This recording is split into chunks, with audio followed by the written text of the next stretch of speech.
So hello everyone. Today we are going to learn about what is project management professional certification and how to go about it. We will be knowing everything about it. So let's move forward. Okay, let's talk about the gold standard of project management. That is project management professional exam.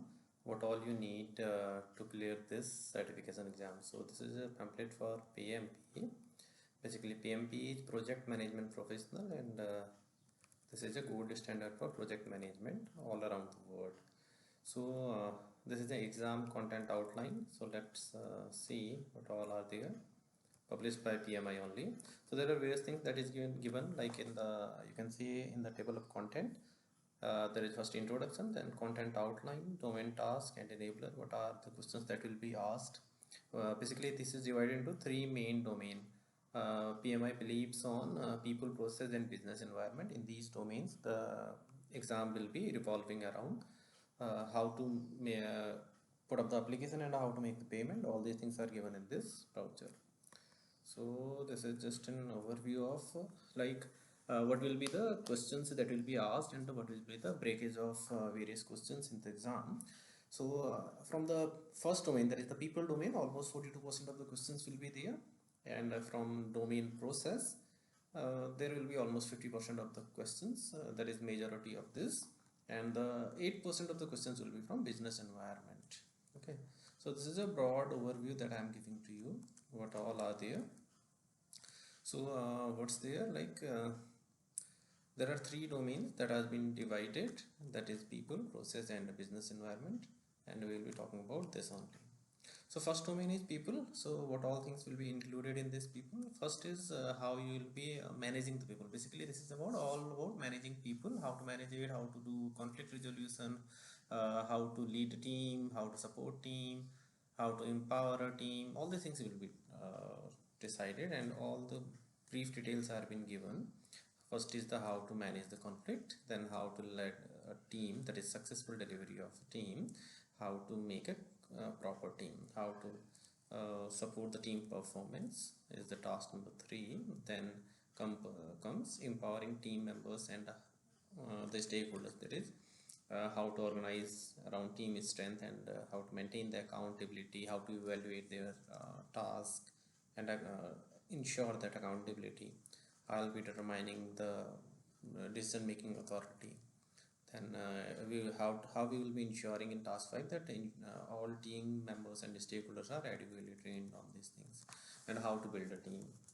Then task 7 is address and remove impediment, obstacle and blockers for the team, where we will be determining the critical impediment, obstacles and blockers for the team. We will be prioritizing critical impediment, obstacles and blockers for the team, using network and implementation solution to remove impediment and all other things. Then in the task 8 we will be seeing how to negotiate with the project agreement. This is the most important task of any project manager. All these things will be done in task 8. In task 9 we see about how to collaborate with the stakeholders, various stakeholders that are internal or external to the organization. Then how to build the trust, how to build the shared understanding about the project, that is task number 10. Then again the brief is given here in the screen. You can just check it up, and the task number 11 is engage and support the virtual teams. Okay, because nowadays virtual team are a normal thing. So how you will be engaging with them, how you will be supporting them, this has been included in this task 11. Then how to define the team ground rules, then mentoring the relevant stakeholders and promoting team performance through application of emotional intelligence. This will be further tasks. Okay, moving forward with the domain area 2, that is the most important part because this accounts for almost 50% of the questions asked. So first task is how the processes move, how to execute the project with the urgency required to deliver the business value. Second task will be how to manage the communication, how to analyze the communication need of the stakeholder, how to analyze basically the stakeholders first. Third task is about assessing and managing risk. Fourth is about engagement of the stakeholder, that is how to analyze the stakeholders, how to categorize them, and how to engage stakeholders as per their category, how to develop, execute and validate the strategy for stakeholder engagement. Then in the next task it will be plan and manage budget and resources. Then we will be planning and managing the schedule, that is the timelines for that, milestone, dependency and story points, and how we will be utilizing the story points to, or the historical data or benchmarks to come to a conclusion on a schedule timelines. Then we will be preparing schedule based on the methodologies, then modifying the schedule and coordinating. All these things will be included in this task. Then in the next task is plan and manage quality of the product deliverables. In the task 8, you can see about plan and managing scope, because scope to be is a very crucial thing in any project. So how we will be managing this scope, this is in task number 8 in the process domain. Then in task number 9, we will be seeing about integrating project planning activities, how to we will be integrating various activities in this. Then in task number 10 will be manage project changes, how to go for the change in any project. Then we will be seeing plan and managing procurement, then managing project artifacts. Then comes determining appropriate project methodologies, methods and practices, how to assess the project need, complexity or magnitude of these things, and how to execute the projects. In the next task, we will be seeing establishing project governance structure, then managing project issues, then ensuring transfer of the project for continuity, and planning and managing project phase closure or transition. This will be in the task 17. Then comes the 8% of the business environment, where we will have to plan and manage the project compliance, how to manage the compliance requirement like security, health and safety, and regulatory issues, all these things.